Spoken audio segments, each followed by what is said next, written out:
what are some other competitors in the space of the DMS, that are pretty common? Yeah, I think you've named kind of the bigger hitters there. We have dealers that join us from Lizzie is one of them, Black Lizzie? Pearl, we hear of, Ideal. I mean, there's a number of systems out there that dealers use, and many of us do certain things very well. As you mentioned, I'll just say that right up front. Doesn't matter which DMS it is. We all have room to improve. So ultimately, but those are some of the other competitors that we see in the marketplace out there. Just people who come and go.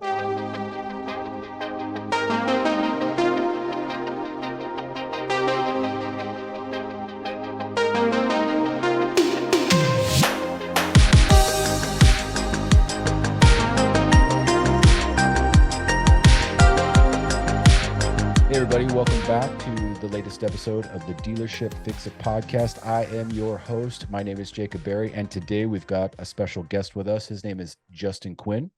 Now, he is the product manager at DX1 in their DMS field, and today we're going to talk about exactly that, the DMS in your dealership.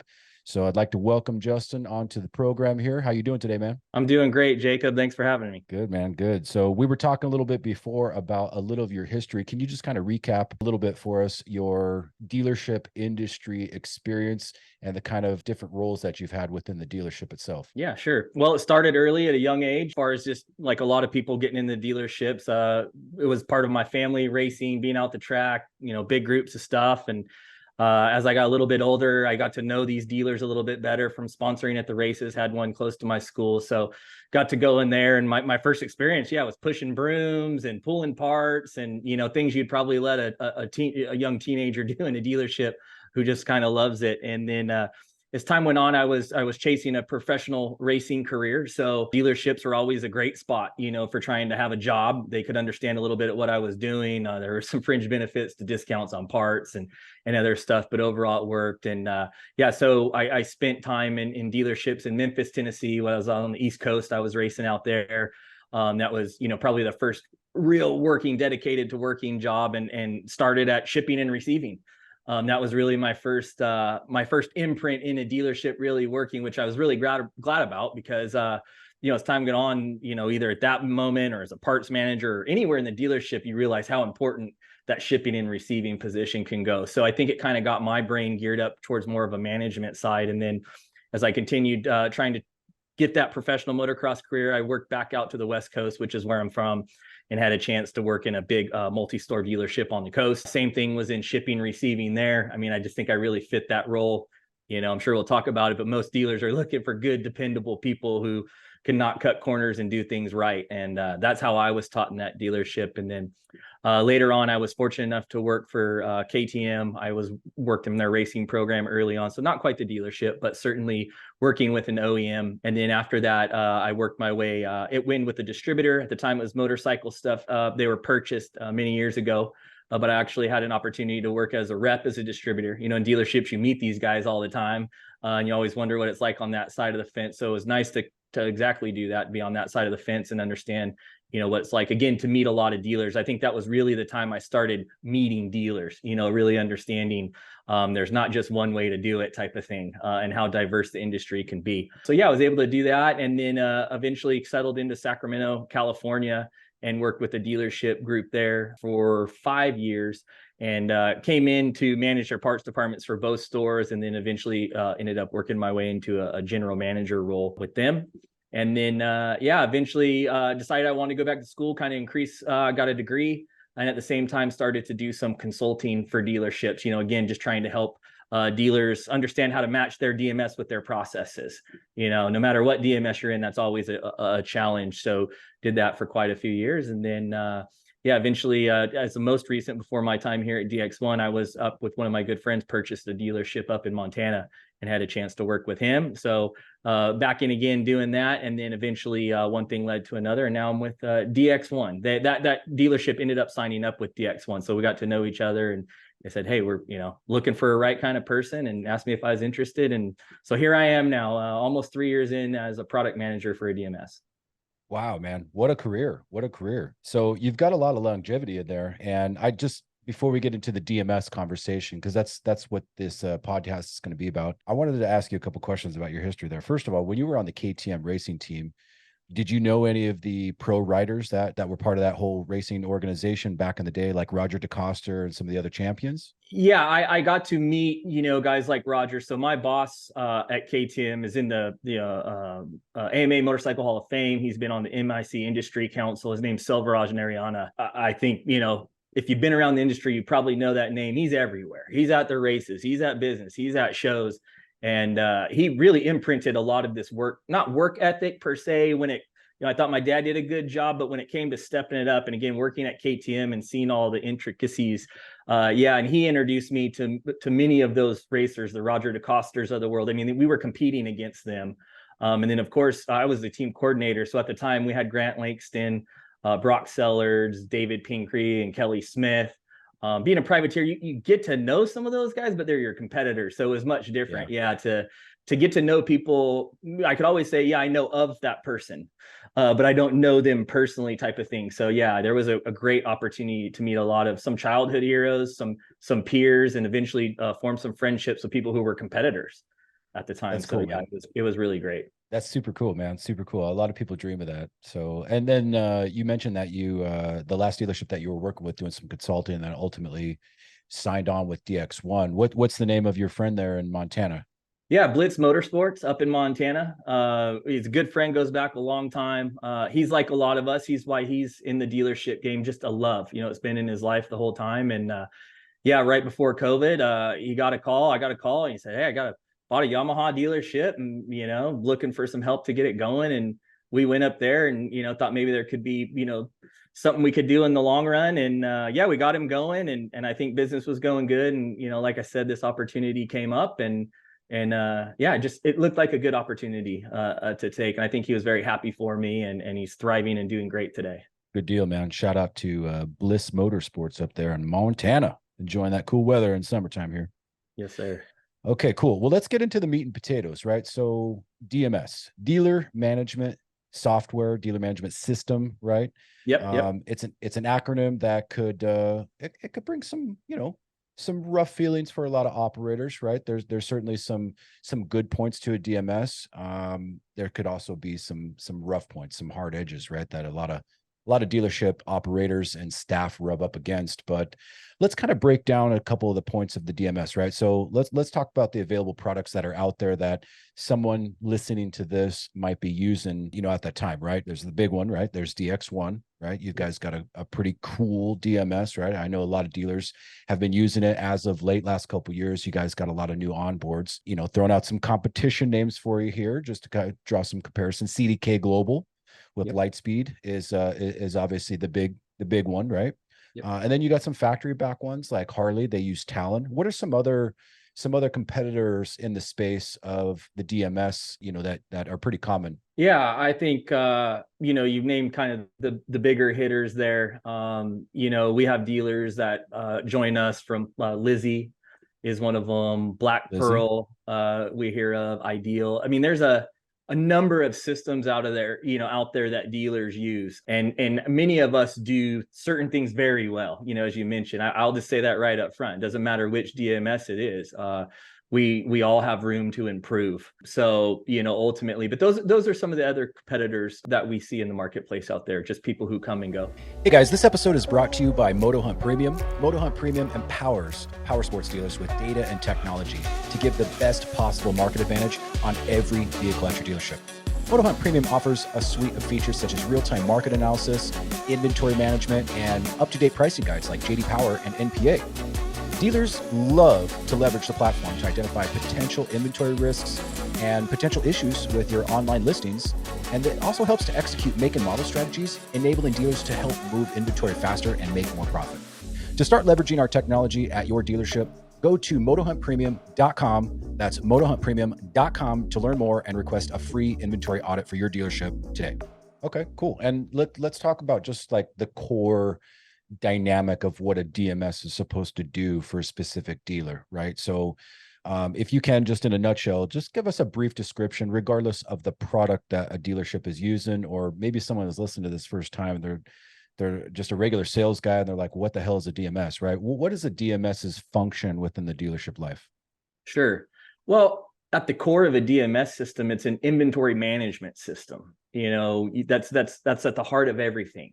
Yeah, you can sell stuff and use all these tools that are provided to you, but it all starts there, whether it's units, whether it's parts, and even as units come into your service departments, you're managing inventory. So, to me, that's where it all starts. And, depending on your size, your structure, your philosophy towards things, that's when you start to see, kind of pulling those layers back.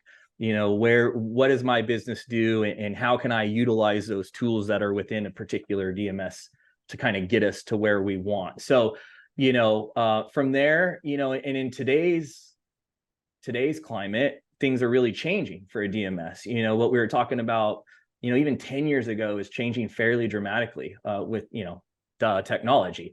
So, those are some of the things that are starting to come into play too, that you used to think, okay, well, yeah, I receive parts, I sell parts, I send out some receipts, maybe I manage some books within the system, and that's what I do. I'm just kind of turnkey.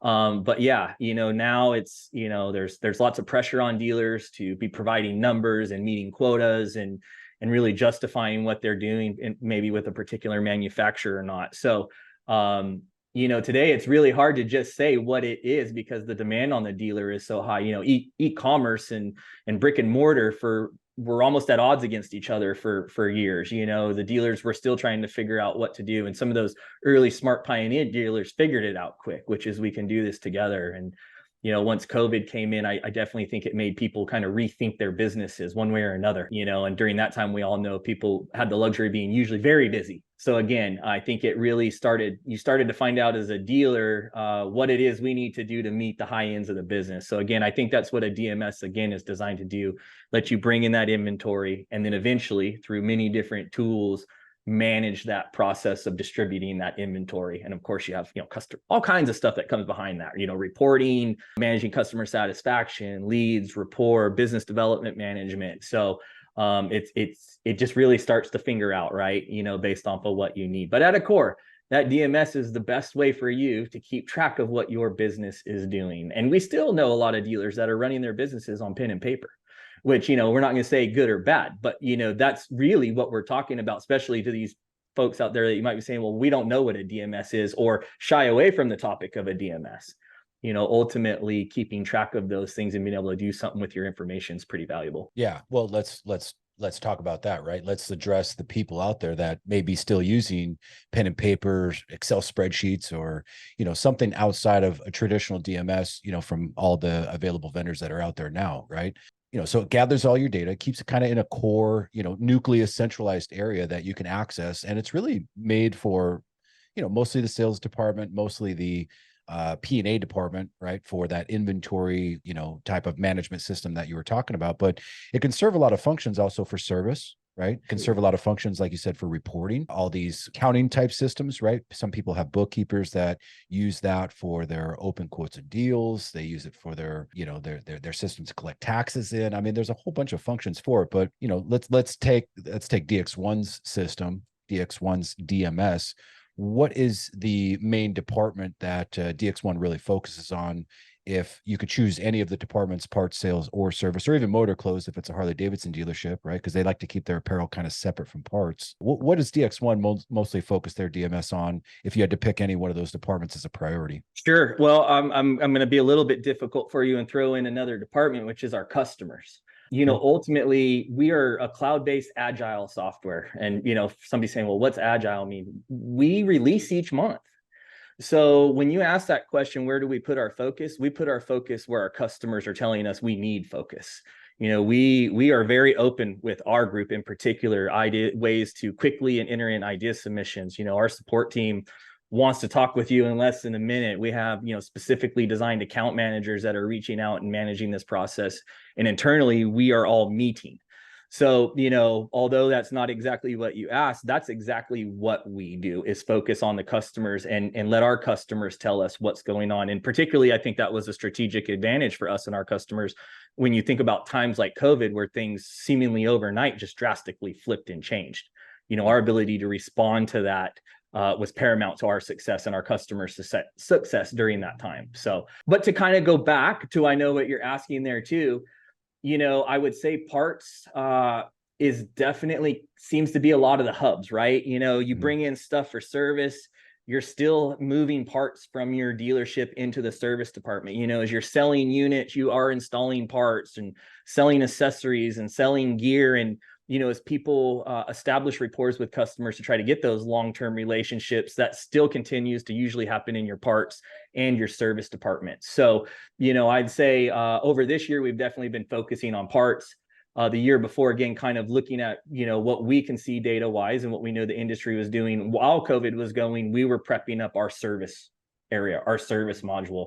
We had a feeling and the numbers kind of still support that today, that service would really continue to be busy and grow after COVID. And we kind of made that decision to put that work ahead of time. And for us and our dealers, we feel like that's paying off right now. So again, you can see how we're trying to be more responsive to dealers' needs than just focusing on what we think the dealer needs in a particular area. That's great. I don't think a lot of the other DMS, options out there could say the same thing, right? It's just kind of like, hey, this is our product. It is what it is. There's really no advancements in that product. Buy it or don't buy it. But I think what a lot of those other guys, I'll say that, is what they're counting on is the stickiness, right? So once they signed that contract 10 years ago, they're kind of stuck because a lot of their business revolves around, keeping that customer locked into their business practices within this DMS, right? I know of one in particular that likes to do that. I want to switch a little bit to using the DMS in the sales department, right? Because that's who I think a lot of these operators who are making the business decisions to either fully utilize the DMS or not is really that's their background, right? A lot of these operators are going to be former sales managers, desk managers, and they're talking about quotes and deals, right? How would a particular DMS be used in sense of writing quotes and deals, looking at some of the profitability in these quote systems? I mean, tell me a little bit about that function in your eyes. Yeah, I mean, I would say, having used systems over 20 years, fundamentally, when it comes to doing things like invoicing, we're all not terribly far away from each other, right? You're adding parts, or in this case, if we're talking about major units, at the core of it, you're putting units in inventory and then you're adding them to invoices and then getting them out. In terms of one of the things that I think we do really well, and when I mentioned, being in the process of having to choose a DMS provider before I worked for a DMS provider, one of the big components here was what we do is end-to-end.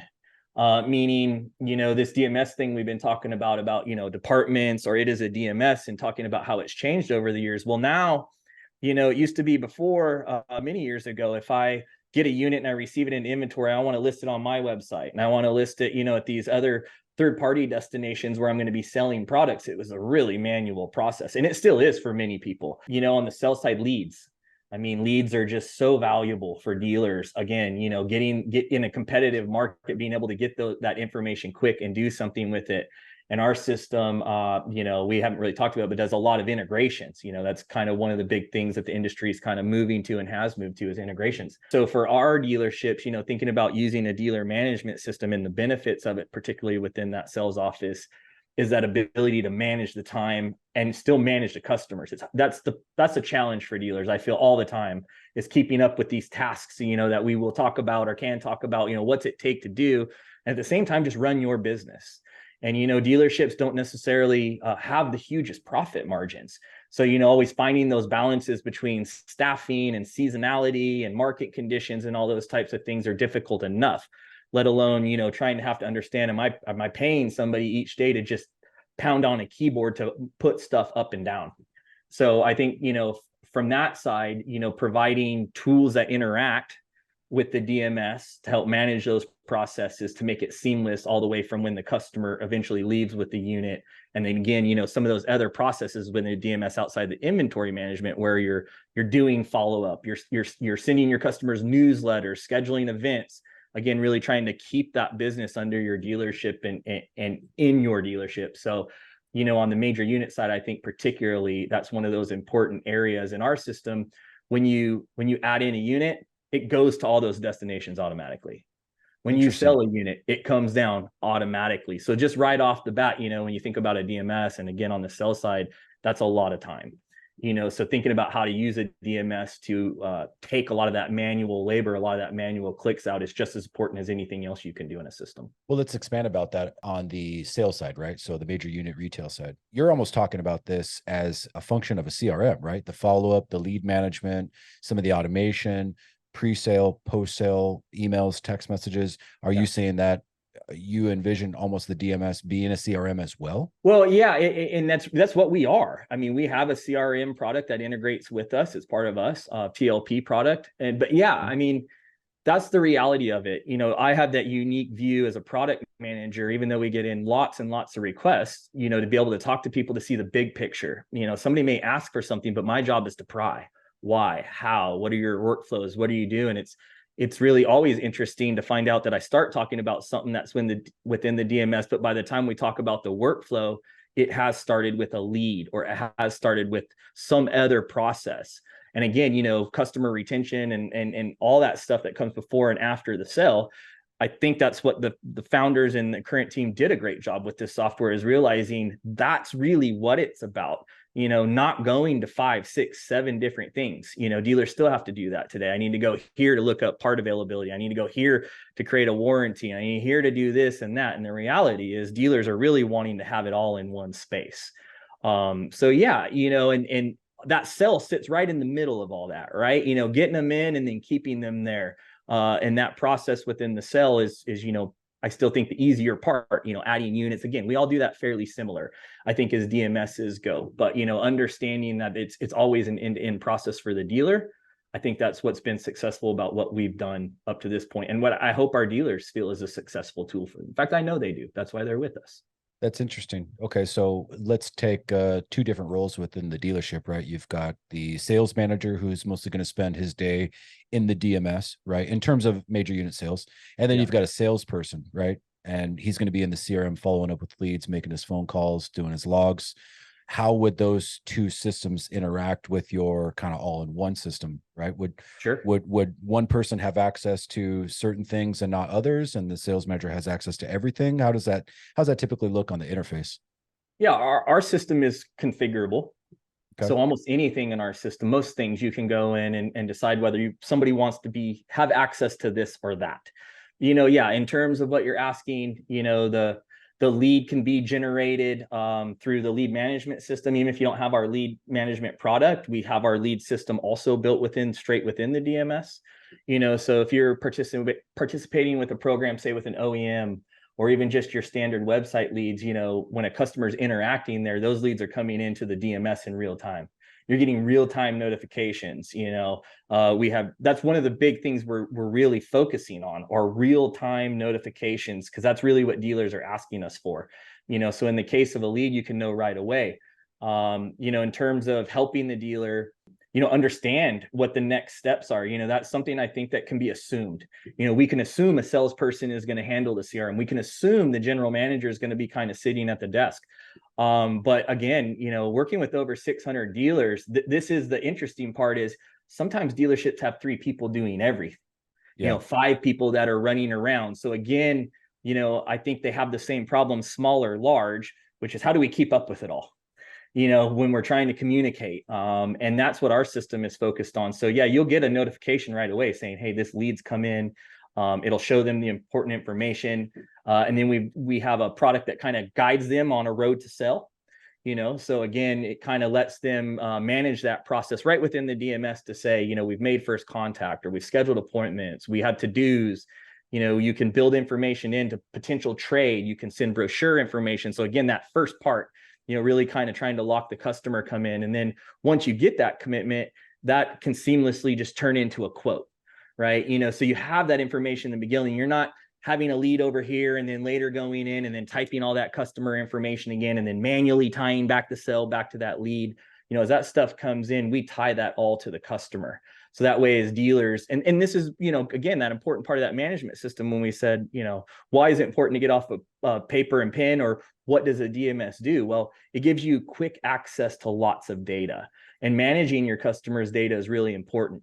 How many times they've come in, the types of purchases they're making, your internal notes, leads, all these things we're talking about. So, in that case, our dealers could decide who has that. In the traditional sense, sure, the sales guy can get the lead, he can make the contact with the customer, start working it up, and then eventually bring it to the desk. But even within the DMS, when we talk about things that are more lead related, so we put out a feature a couple of years ago that got the Nifty 50 award, and this is an example, again, our responsiveness to market conditions.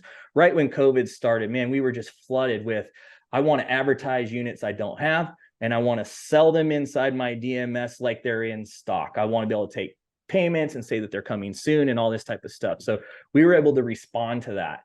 And that was able to really increase leads, increase that conversion rate for the dealers to eventually get people in, get deposits, and get them committed to units. Anybody listening to this who's been in the dealership period during COVID knows, that was a pretty tough period. It was good. Everybody wanted something, but getting product, getting stuff, keeping customers satisfied was tough. So again, that's what I think our system really helps with. By the time that lead comes in, we give them the ability to manage the product, whether it's in or out of the store, and connect with that e-commerce value. And again, bring it to the brick and mortar. It's just not separate anymore. You still can't necessarily just sell a bike straight through your website. You can get really close, but still most people are coming down and obviously signing paperwork, taking delivery of items, using tools, but eventually they end up under the dealership. So, and then after that, we have a lot of management tools. I mean, when you talk about a sales manager sitting at the desk, that's when we start talking about reporting and managing inventory and flooring. It's a big topic right now. Flooring has not been a topic for anybody for 2 or 3 years because stuff ran out as fast as you got it in. And now a lot of that ordering, a lot of that product that was brought in is now sitting. So, having systems that can help you, manage that, inventory dating, all those types of things, how we're turning over inventory. That's a really important part to think about what's going to happen within a DMS in the sell side. I want to move back to that CRM DMS component real quick, just for the lead management. Sure. What is your take on some of the automation, right? So a lead comes in to the CRM or to the DX1 DMS. Yeah. Where is a particular dealer, what is their want for some of this automation, right? Meaning autoresponders go out, some scheduled sequence emails go out day 1, day 2, day 3. Are you able to write that stuff? Are you able to manage that stuff? Tell me a little bit about that on the communication side for some of these, salespeople, BDC managers, internet managers working these various web leads that are coming through them, through the virtual sense of things. Yeah. You can manage a lot in our system, and if that's where our TLP product comes in. If you're really one of those dealerships that's really looking to maximize that lead process, because not all dealers are as committed to certain processes as others. Some with what our DMS does is exactly right, and others are looking for deeper features. So, okay. Those integrations, those asks, that's a lot of what it is taking out the manual entry, sitting and just constantly rekeying stuff.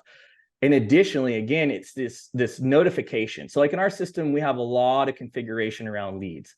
Ultimately, the most important part is that the lead is addressed, but, for example, somebody could be sick on a day. So it's important to know if a lead comes in on a day that somebody's on vacation, sick, or out, that lead could still get followed up on. So, I mean, it's a simple concept, but that's what we're talking about, the ability to continue to profile that customer, to understand what their needs are, document, and again, get them those items or tools or whatever they need in their hands to get them a little bit more committed to you as a dealer, which is, what those business development managers are there 100% for, right? Just, forming that bond in that relationship. So giving them those tools, and of course, communicating with your customer as fast as possible.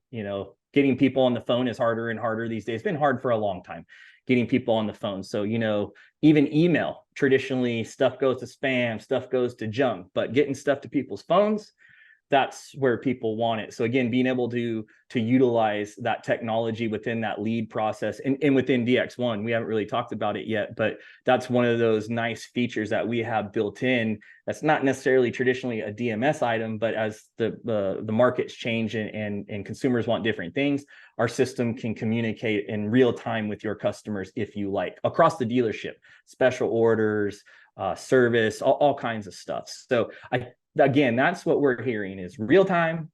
and anything you can do to help take out the manual entry, because after that, it just really depends on the dealer about, what they're equipped for, what their philosophy is, and what they can maintain or handle. 100%. 100%.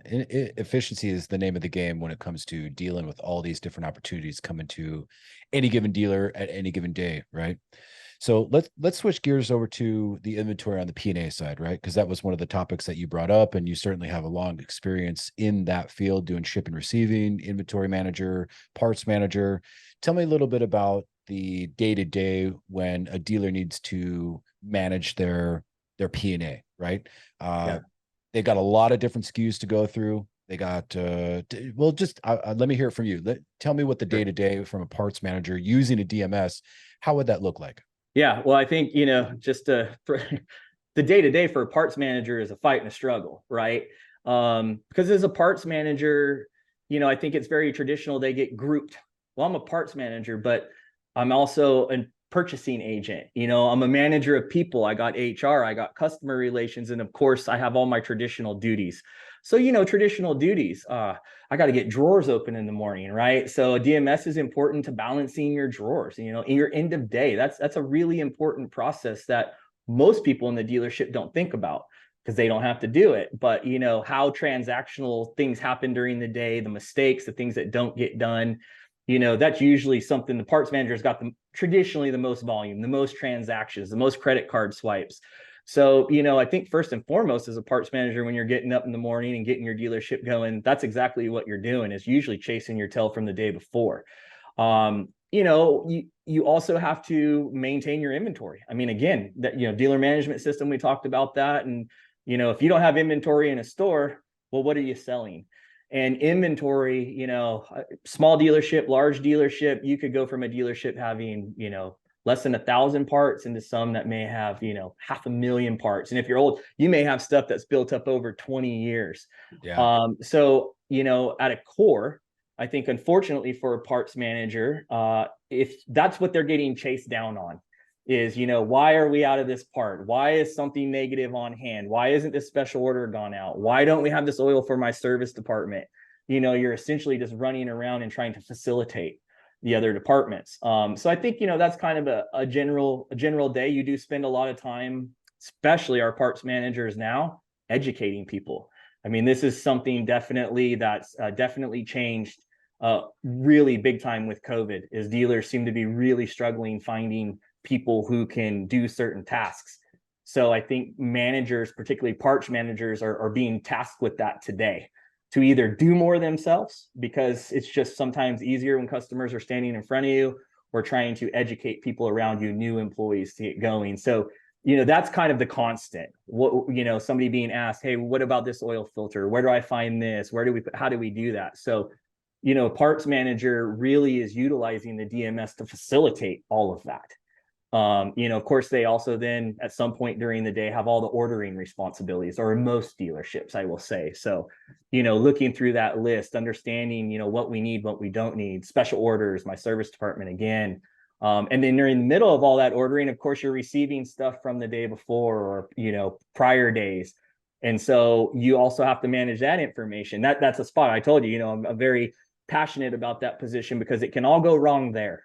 You really rely upon your shipping and receiving person to do things right. So, if you struggle in that area, usually your parts manager is busy doing that a lot, or spending most of their time undoing that type of stuff. Because you got to remember, at a dealership level, and I know I didn't spend a lot of time thinking about it, this all impacts accounting. I think, I was off by a penny or two. What's the difference? Or, these types of things, categories, or what we do. Not all the time does that reflect to somebody at the counter receiving. And typically a parts manager is going to be the person dealing with that. So I think, you can see it's kind of this daily struggle to keep up with my tasks, train my people, and report. A lot of dealers for some time, but I see it more and more, especially with COVID. Again, we're looking at commission type structures. So, once you do something like that, of course, on both sides, numbers need to be right. If you're on commission at your parts counter, you're surely going to be reading reports. And as a parts manager, you're going to want to make sure things are going right. So, I think that's probably one of the more understated parts of that job. It's the hardest to get to, because I think most parts managers are so busy running just the day-to-day operations. But sitting down and then having the time to analyze all that is probably the big trick. And it's tough. Not everybody has experience with trends or all that. But either way, that's probably one of the more important parts that's just tough to get to or overlooked. I want to keep scratching that itch, right? Of the parts department with inventory, right? So I came from, the sales side, did a lot of inventory management on the major unit side. What types of tools could a dealer use within the DMS, or maybe just from your own experience outside of the DMS? We have a real problem with age, right? Like you said, there could be parts stacking up that are, 10, 15, 20 years old, and they're in the shelf in the back covered in dust. What does a good dealership operator use, or what kind of processes are available to them to help manage some of the age of this, old inventory that's been sitting on a shelf forever? Yeah, that's a great point. Traditionally the tools that are out there, most systems I've been in, you have a very traditional kind of print pages thing, right? You batch up an inventory or you run a report and they're count sheets. You hand them out to your people and you go run around and you start to count. Traditionally, you will probably do this while you're closed, depending on your DMS, because it's hard to do inventory like that while you're open, right? Because things you might have counted in the morning might be getting sold. I'm going to toot our own horn for a minute. In DX1, you can do inventory while you're open. So traditionally, count sheets are one of the ways. Scanners, I would say that's the second way. I mean, I was using scanners, in the 90s, just when that kind of technology was starting to come in with DMSs. So I think, scanners are probably a very traditional way of doing it. There's a couple different types of scanners. I'd say most of our customers within their budget are using scanners that, connect directly to a PC. You can pony up some money and invest into some stuff that's wireless, has lots of functionality. You can walk out, scan your whole dealership, and then just unplug it and sync it up to your dealership. But again, a lot of small to medium-sized dealers aren't looking to invest in that way. Most of them are using count sheets. So that's your kind of, if I'm just simplifying it, you're kind of two traditional ways. Of course, companies might hire a company to come in and count, outside of just using the DMS. Last year I was pretty excited about this. Our team was able to think about that, and we actually have now designed our physical inventory to work on a mobile device. When we started thinking about those challenges, and I was listening to dealers about, what they're really wanting was, can I do this with my mobile device? I mean, they're in everybody's pockets, like with their phone. Yeah, with their phone. Okay. Right. So, that's one of the tools we did last August. Again, kind of thinking about inventory and ways to really help the dealer get efficient. So, I'm not really sure what our competitors do in that area these days. What other tools they got. I know they do the traditionals like we did, the printed sheets, and you can use scanners and whatnot. But I was pretty excited about that we were able to get that product out and at least give dealers a different option. And it maybe it's one of those topics for another blog. I really feel like physical inventory and the process of inventory could be its own podcast. It really is that important in the dealership. But to keep it kind of constrained for this podcast, that's certainly one of the more important roles. And I will say, traditionally, I would say for a dealer, as a best practice, if you're really serious about your inventory, you're most likely cycle counting. And if dealers are not familiar with what cycle counting may be, that's constantly doing inventory. Maybe you're picking a category or a vendor and you're just constantly doing inventory. I worked for Cycle Gear for about a year at one point in time, and working for that company was it really opened my eyes to this. To this day, I see very few dealerships who can run with the principles that company does in terms of keeping up with daily tasks, and inventory was one of those. You came in the morning and your system told you what to count in there, and that's what we've been working on, trying to get there with our system as well. So it's been an exciting time. I still think there's lots of room to improve. And I think there's some other technologies that are getting developed and kind of tested out there in the future that can also bring new options to the dealer in the future. So we're excited about that. But today we feel like we offer some dealers some great ways to deal with that. And I will tell you, it is probably the most intimidating topic when I get to visit a lot of dealerships and work with a lot of dealerships, and it's just something dealers are kind of it got away from them. Right. And that, I think, is the case with most tasks in the dealership, but inventory particularly. having to shut down completely, which is what I think a majority of our dealers are still doing. They're still trying to figure out the cycle counting in some ways. You're shutting down your business. You're paying people when you're not bringing in revenue. So, again, dealers, I think, look at that and just try to figure out how to balance it all. So, that's one area we're trying to improve. And I think, for the sake of talking to your podcast crew out there, that's one of the areas I just think every dealership can improve in no matter what. I think a proactive, parts manager who's got a good inventory mind, that's something that's going to be key in a successful dealership, right? So let's kind of just talk about that a little bit more, right? So you were talking about the bin counting, right? Where either you're doing it with some hardware, you've got this new app that allows you to do it with your cell phone, or you're just got traditional, clipboard with a pen and paper, right? Walking around counting everything, whether you're after business hours or you're shutting down during business hours, whatever the process may be. How often would a bin count or one of these, full store inventory counts, how often should that be? Monthly, quarterly, annually? Well, I would say it largely depends on the size of your inventory, right? I think, again, this is one of those things where a parts manager's experience shows. I've always known where we lacked in an area. Somehow these parts always went disappearing. Somehow this oil, we always ran out, or to me anyways, if you know your dealership, there are always some sore spots that just were kind of outliers. I mentioned cycle gear, it never ended.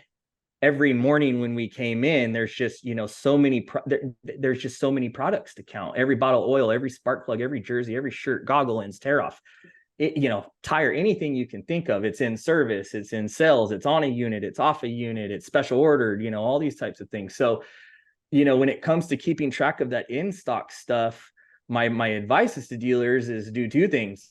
What's your highest volume and what's the stuff you struggle with the most? And that's where you would really look at. I always thought one of my most important customers in my dealership was my service department. Well, both my departments in a parts department. I know some dealerships are great with this, and many dealerships I've been in, these departments don't really cross-pollinate very well. Not everybody always wants to get along. So I always took the principle to treat them as a customer. So, if you're not managing your inventory on a regular basis and your service department services certain types of vehicles, or you traditionally do certain types of jobs, then yeah, it might be really important to communicate with your service department and understand how good of a job you're doing for them. Geez, we always go back there and you guys always show that you have these plugs in stock, but every time we go to the box at 0, can you guys fix that? Why? That's an inventory issue. So, I think if a dealer can start there, and then also understand what your resources are. I'm talking a little bit of a perfect world. Again, I mentioned there's always something going on. So, we want to start counting in the morning. We got a list of what to count. It all looks good, but just like most dealerships, the day presents itself, and you get away from that. So, again, I think that's one of the upsides of our system is traditionally, trying to do this while you're open is very difficult in a traditional system because it just doesn't account for the stuff that's being sold. But again, our system, if you just pick one vendor in the morning and you start and during the middle of the day you get pulled away, you can still go back and finish that counting that night, the next day. And by the time you've done and batched it and finished the system, ours is going to say, hey, you've also calculated all this. In the meantime, does this look correct? And you can say, yeah, that looks correct, and manage it that way. And I think that's one of the tougher parts of cycle counting is keeping up with it, having somebody who can dedicatedly say, yeah, I'm going to do this every day. It's just like cleaning restrooms in a dealership. Somebody's got to do it, but not everybody does it. So again, those types of tasks that people shy away from because it's just not the funnest thing in the world, but ultimately really important to make sure that we have it right. So, I think that's probably the best way for dealers to decide how to go, at least getting started, and then they'll get a feel for it. You'll start to find things. We don't got to count. We got 10 items from this vendor. That's easy to do versus, a major OEM where you may have, 10, 20,000 hard parts, little bolts, washers, screws, shims, things like that are just, you got to keep up. Because the one thing we haven't talked about is obsolescence. So again, as you mentioned, you've seen it, I've seen it, stuff that's got dust on it, it's from the 80s. It's sitting back there. The reality was maybe at some point in time, that manufacturer might have actually taken that back. Or if you're working with a good business department or a good accounting department, maybe they could have advised you how you could have handled that, by writing it off or writing it down. So just as important it is to go count your items, it's also just as important to manage those types of items that need to go. So again, I think that's why that, routine counting process helps, is because you're able to manage that process better. Not everything shows up on January 1st, right? We've been receiving stuff all year. So, when's a year come up on this product, when 6 months come up on this product, that's usually a bit of a tougher go. So that's also one element within this inventory factor that dealers really have to manage and look at. And that's what I wanted to bring up, right? And that's the point I was trying to make earlier, is on the obsolescence part, is that if you've got all this old aged inventory, what type of tools or mechanisms will alert the inventory person to say, hey, this thing's a year old, I need to do something with it, because they might take it back, or I need to mark it down, I need to put it out in the discount corral out on the showroom floor, whatever it is, right? What types of tools or triggers should people be using for that? Yeah, sure. Well, traditionally, again, in most systems I use, there's a report, right? A part aging report. You can go in there and you can kind of break it down and look at it. But again, depending on your date ranges or what you're looking at, that can be a lot of data to process at one time. Yeah. We haven't talked about it yet, but one of the products that we've built over the last couple of years, which are just a hit, are called smart notifications. So, all this stuff we were talking about earlier that just eat up time, lots and lots of time, or people forget or not good at these tasks, we have designed a system that's pretty much managing that for you. So in what you're talking about, a part, yeah, you can have the part aging report, but in your receiving process, we've added in fields that allow you to go and say, tell me on this part, not just a category or not just a general report, so I can be notified in real time. So that's one of the tools that's been being utilized. We came out with that for parts about 2 months ago, and dealers are loving it. In that process, we're doing a lot of that real-time notification type of stuff. I mentioned that's what our dealers are asking for, is how can you help me manage my department, not click things, not add things. I really, what I need is a virtual employee. And so that's what we've been working on, is a virtual employee. It doesn't go to sleep, it doesn't take vacation, it doesn't go away, and it does the same tasks that you need over and over every day in real time. And that's one of those tools we hope dealers can use, because obsolescence, yeah, we know what it is at a high level, but to your point, I may want to send something back, or I may want to discount something in 7 days, 14 days. I talk with a lot of dealers who do a lot of buying, but don't have a lot of purchasing experience.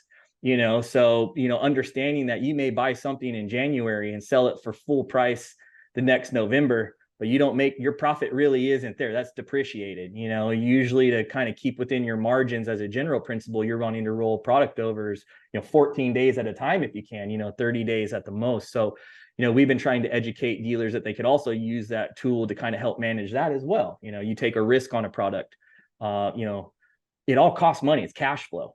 And that's why I think one of the big things about a parts department, that'll eat up your cash faster than anything you have. You can floor units, you can do things over there. The service department, you're not really tied to a lot over there, but that parts department, they're ordering, receiving, and doing things every day. So, if you're struggling with cash flow management, or you're trying to teach a manager how to understand cash flow management, that's a way to use that tool in real time. You can say, hey, I got this really nice carbon fiber helmet. We don't normally sell it. I want to take a risk on it. But the reality is, if you're really not moving that thing in 14 days, you want to mark it down. Right. Yeah. So having a tool that you can make those decisions, even at a part by part level, and again, get those notifications in real time and say, now do something with it. That smart notification I told you about, that whole tool is not just about saying, hey, something happened. It's about teaching people there's a closed in loop here. So in that case, if we got that notification, we have something to do, you do that task, and then the notification removes itself. Right. So again, we're really trying to help the dealer just trust in our system, that for all these workflows that are hard to manage, that there's somebody in there managing it, helping you manage it in real time. That's super cool, man. Let's keep going with that just for a little bit more, right? So we talked about the obsolescence that's in inventory, in stock, that's aged, right? But when you have a good, suite of products, or you have a good, type of ordering that brings in some popular stuff, right? And you go through it real quickly, what types of reports should an inventory manager, parts manager be looking at to say, hey, we actually sell these things at a pretty good margin. We see some seasonality. We're not just using our gut, we're using the data that the system is telling us through our retail sales that, hey, we need to order more of this or we need to order less of this? What types of reports should we be looking at inside DX1 or any other DMS at that point to say, here's what my targets look like and here's what I need to order to hit those? Yeah. If you're a dealer who self-admittedly doesn't like to pull data out and you really spend a lot of time going through it and making charts and massaging it, we have a top 100 sales report, right? You want to click your report and just let our system tell you what you've been selling, top 100, and that's kind of what your capacity is at. You can do that. Past that, we have a number of different reports, but I'd say in almost any system, you're going to have a part sale report, right? What's actually happening. So, being able to take that data out of that report and do something with it. That's what I feel like most managers have to do. One of the things we're looking at adding over the summer, we did this in our service department last summer, and we're looking at parts, is reports that just focus on key performance indicators, which is really what we're talking about.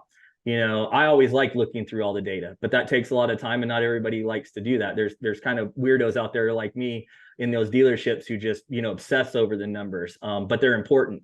But for a lot of people, again, they're either not that way or don't have that luxury, and that's not a bad thing. So, looking at those reports is helpful, but I think, overall, there's a lot of tools that you can do along the way. Once you look at those reports, okay, good. But now how do we manage this? So using a min-max system, most DMSs have min-maxes. So, once you get to a point where you've gone through that reporting and you understand those trends, then the next step is, going and starting to manage that process. Oh, okay, we're selling this oil filter or this helmet or this plug or this light bulb, whichever times.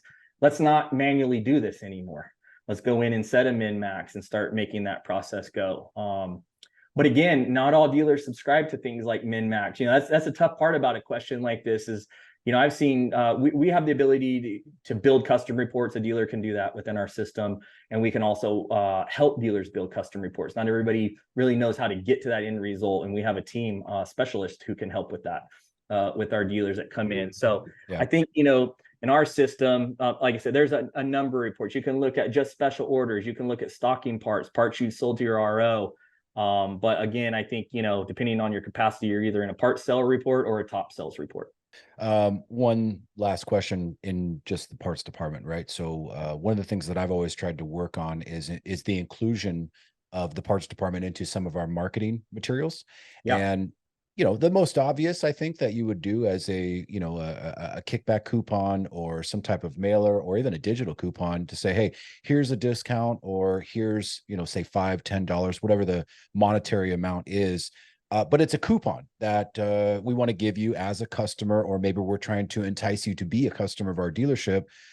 Coupon codes, right? It was always kind of a headache with some of these other DMSs to where, if I can remember right, we had to, create a part number, do it as a negative value or negative percentage, limit it to a quantity. And then we would almost make that into some type of parts scannable code that we would then put on some type of marketing material and then deliver to the customer. Obviously, that process that I just explained is riddled with holes and could be, primed for some fraud, people reusing the coupon over and over and over, or your cashier, say, hey, do you want a discount on that part? Boop, and they do it right behind the counter rather than the customer bringing it in. What is your philosophy on trying to include some coupon codes for particularly the parts department to do some type of discounting to entice customers to do more business with us?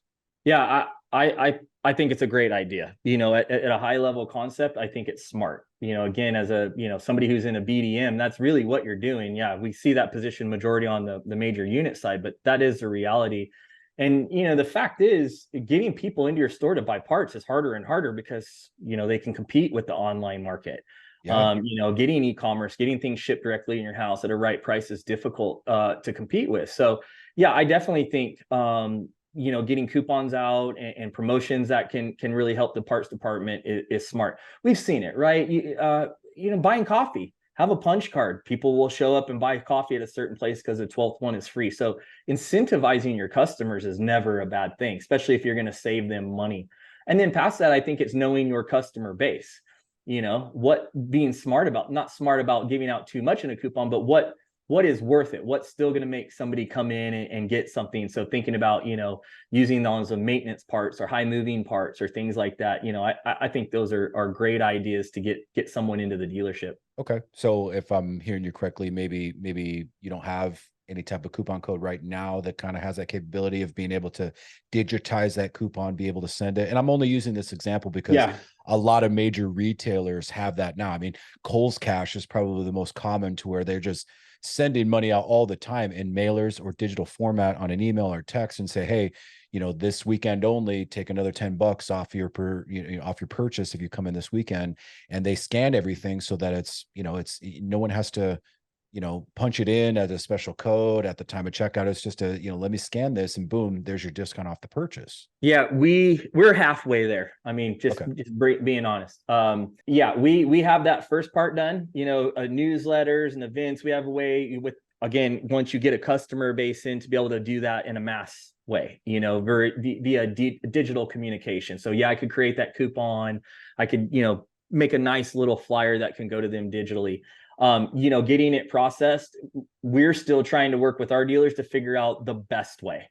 That's the tough part of my job, is we definitely need to tackle that to find a better way than we do it today. But getting a consensus on the best way to do that is still something we're just trying to figure out which lane is going to be the best way to go. But yes, you are 100% correct. That is something we're hearing from our customers and has been really growing, especially in the parts department. Absolutely. Yeah. It's the easiest transition, right? Especially if somebody buys a major unit, right? They buy, a side-by-side, they buy a motorcycle, whatever. There are different communications per segment, motorcycle to off-road, that we can send out to those customers and say, hey, thank you for purchasing with us. By the way, here's a kickback coupon for, $20 off a new helmet, or $50 off a new light bar, whatever it is. Right. And it would just be a little easier to gather that and do almost an ROI or reconciliation to say who came back using those codes from people that we sold major units to. Right. Yeah, exactly. I can say the same thing about service too. Here's $10 off your first break-in service, oil change, or your next service, something like that. Right. Yeah. So, and we are seeing dealers looking at really, and this is where we're really considering the most, is they're wanting to use more digitized reward points.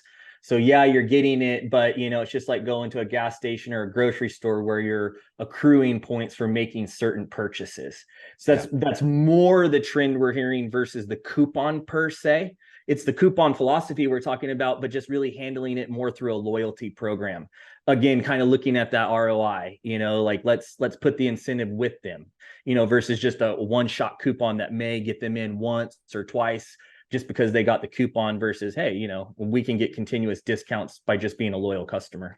100%. Whatever we got to do to make that relationship sticky with the customer after that very first transaction, right? That's right. Or we have zero transaction at all. We're trying to have our first one. That's right. Okay.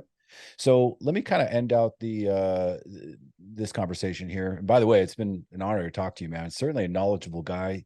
You're going in a lot of different directions here, so I'm trying to trying to put my arms around you and say, hey, let's try to focus on this one thing. But you brought up an interesting point earlier, and I kind of want to press on that one. You talked about the different departments, and maybe they don't cross-pollinate, to use your words, or maybe they're not getting along, right? I think that this is a pretty common theme. Especially with the sales guys to the service, or service to parts, or parts to sales, right? All these departments definitely rely on one another, right? Sales needs a nice looking showroom floor unit to be dressed up with all the latest P&A. Service needs that liaison to get the oil filters and spark plugs to do their tune-ups, right? Sales needs service to install all these parts, or PDI and prep a unit so that they can sell it to a customer, right? So we all technically rely, parts to sales to service and all over the place, on one another's department, but rarely do these departments get along. There certainly is a wedge between a lot of them. And I just kind of wanted to hear your own perspective on why you think that is. And a follow-up to that would be, what could we do to help fix these relationships interdepartmentally? Sure. Well, as a manager over many years, I think I sometimes still try to find the answer to that question. And I think many dealers are, where I personally had success, or where I see dealers having success, is they're bringing everybody together, right? We have a dealership locally, and I know their whole team meets every Friday morning. They come in a half hour before the store opens. I've even sat in on a couple of them. just listening and just understanding what their dealership's going through and those types of things. And somebody is really facilitating that, the owner, the GM, somebody who knows what the tensions are, what the problems are, and kind of flushes that out. So you're really sitting in there in a group of people, having dealership therapy. A lot of times that's what it is. Well, somebody's not doing this right, or why are they doing that? You kind of have to sort through some of that. So I think just making sure that you give your employees a platform to feel comfortable to communicate. Not everybody has those skills, right? I've worked with plenty of people who just don't want to be bothered. The last thing you want to do is go bug a tech when he's got his head in a motor, and that's for good reason, right? And there's other things. I don't want to go in and ask you a question when you got a deal at your desk, those types of things. So just, making sure that somebody in the dealership can explain why this is important, one, to the dealership, but to this person over here, and then ultimately to your job. Why it gets that way, a lot of times I think it starts at the parts department, and not in a bad way. Meaning, if I'm responsible for my inventory and I come back to an owner at the end of the year and I have a $20,000 loss, I have to explain it. So a lot of times, we've had to say, nobody come back in our parts department. Service cannot come pull their own parts. Service cannot do this. I know many of our dealerships who operate that way. So, when you think from a part side, I have a good reason for why I'm doing that. But on the service side, they might feel a little alienated, untrusted, things like that. So I think, just sitting down and maybe being able to explain that, have your parts manager sit there with a service manager, and as a general manager say, well, I'm putting a lot of heat on him. I'm not saying the service department is responsible for this $20,000 loss, but one way or another, this parts manager, I'm holding him accountable, and he's got to answer and ultimately improve this in the next year. So I think a lot of times those processes happen. I know on the sales side, a lot of times the sales departments are on heavy commissions. So they do only what they need to do because that's what they're paid to do. They're paid to sell bikes, and they're incentivized that way. So if they're not making any money off of, also selling you $1,000 worth of gear, they're not worried about it. If they're worried about, my customer's got a $10,000, finance limit, I could sell them a bike for $9,000 and sell them some parts and maybe a little bit of service. If you're a sales guy, that's, unless you're paid on selling that stuff, your ultimate focus is ultimately on the profit of that unit. And so I think that's kind of a traditional thing. I feel like I've seen over time that those two kind of elements where the parts department's trying to play lockdown, so nobody can really interact in there. A service department just doesn't want to be bugged. They got a lot going on. And then a sales department that maybe, really feel like, well, I'm just paid to do one thing. I'm a sales person and I have a BDM, and his responsibility is to be a BDM, those types of things. So I think it's just, those type of situations. Most of the dealers, I think that manage this process well, have really worked on making sure that their customers are kind of touching all their departments. Even if you're getting paid in sales, it's important to introduce them to the parts department and make sure they're taken care of. And, selling things like prepaid maintenance, not just warranties, right? Warranties have been around for forever, but prepaid maintenance is a great way to generate revenue and customer loyalty in your dealership and keep them coming back. So again, just finding ways to maybe incentivize your managers to have a common goal. Traditionally, that's where your general manager is maybe, focused on, is obviously the success of multiple departments. But, if you can still get those individual departments to have a little bit of a cross incentive, you'd be really surprised how quickly people start working together. If they can make more money or improve that aspect, then there's a lot of incentive to do that. That's a great point. And I like what you said about, this general manager that you had. He would have an all-store meeting, is what it sounded like, where it's, all departments, all employees, managers, salespeople, parts managers, parts people, service managers, service technicians, service advisors, right? It sounds like they would all have like a big group meeting and kind of talk about the dealership as a whole, not just their individual departments. Am I hearing you right on that? That's exactly right. We all know when we got a customer coming in and a critical unit and we're waiting on this one part. So again, if the dealership I'm speaking of, they're talking about those types of things. The general manager and owner have an agenda. They have a list that they've been working on the week before. Hey, we need to improve on this. Hey, you were so-and-so, you were supposed to do this last week. How about this follow-up? So they're managing, right? I mean, that's really the key here. So many times somebody get thrust into a management role because somebody left, but they haven't had a lot of management experience. So again, if you're a GM or an owner and you find yourself in that situation where your parts guy overnight became a parts manager, remember, this may be his first time managing people, managing things, not just parts. He's going to do a great job with the parts, but you general managers and owners, you need to teach. It's just one of those tools I still think gets overlooked. I think it's also a matter of all these different types of personalities, right? And I think you kind of touched on that with, you don't want to bother a tech while he's, head deep into fixing a problem, right? So, traditionally, I think service techs, and I was one, so I can talk as one, as well as sales and parts. But I think service techs kind of have a little bit of a little bit of a more of abrasive, hey, leave me alone, I got work to do kind of a mentality, right? I'm just going to focus on what I need to do and then clock out at the end of the day.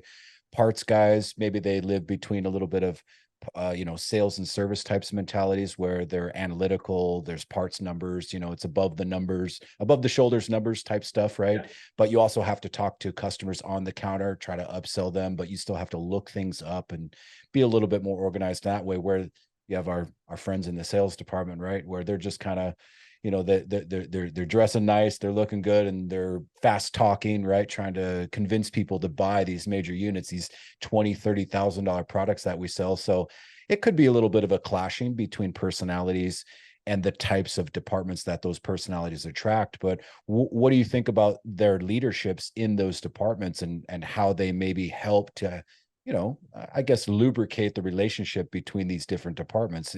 Any opinion on the leadership in those departments helping that cohesiveness between them? Yeah, I mean, I think you just have to make it a focus like anything else you do and come up with a plan and ask for help. Don't be afraid to go to your owner or go to your manager and say, I want to be better in this area.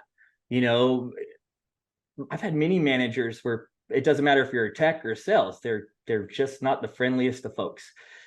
People, they're not a people person per se. So, yeah, I first think you need to look at that yourself as a manager and be honest with yourself. What type of manager am I? What type of experience I have? And how could I be better? And I think all of us, no matter what jobs we do, we work really hard internally here to make sure we don't have any walls getting built and leave a very open platform. And we offer a lot of tools internally for people to get further education and training and all those types of things. And I think the same thing goes for really any business, but a dealership especially. So, and it's hard. We all want to go home and see our families or go have our private lives. And I think one thing dealerships have always been great about is that after work camaraderie. A lot of times people are riding or maybe going to have, a drink or some dinner afterwards or something like that. A lot of dealerships I see where that happens organically. Of course, they all tend to get along better.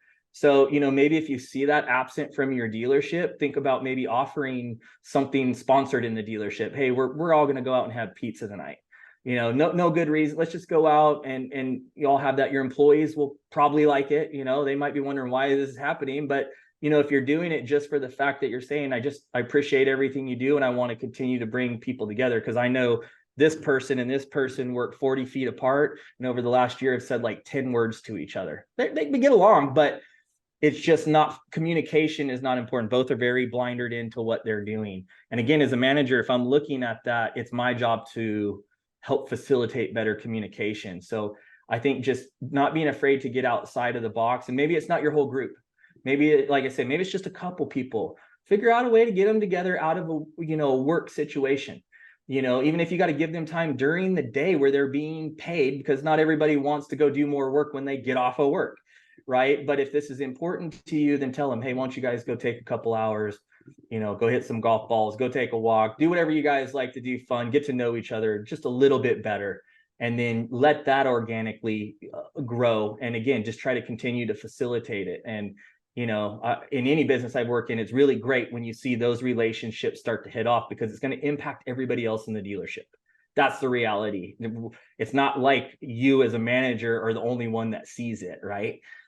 So everybody in your dealership will probably be happy to see two people communicating better, and particularly if their communication is paramount in the dealership. Right? That's the hard part, when people aren't communicating, and they might be the biggest communication line, but nobody really knows quite how to handle that.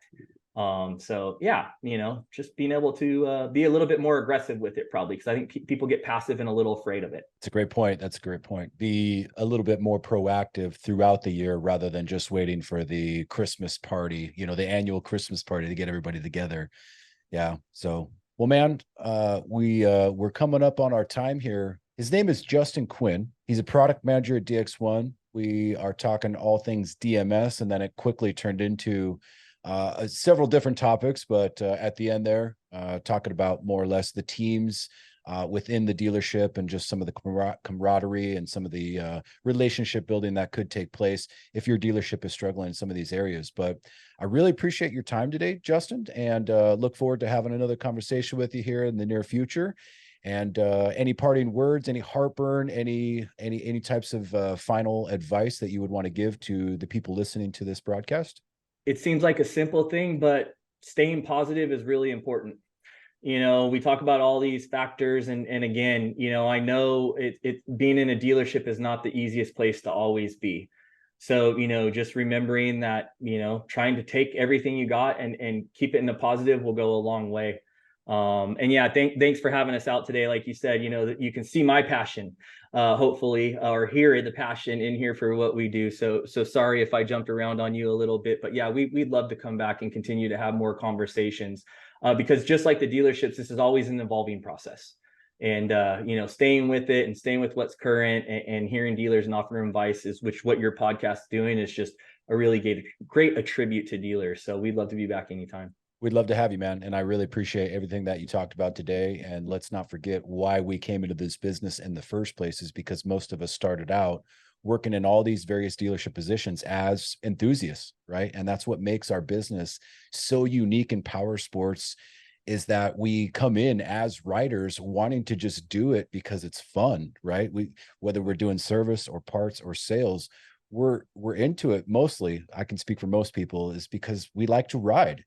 And so working in an environment that has other like-minded individuals that also like to ride, I mean, that's just a perfect recipe for a fun career that you can do for pretty much your whole life. And we've known lots of people that do it. You're certainly one of them. I'm certainly one of them.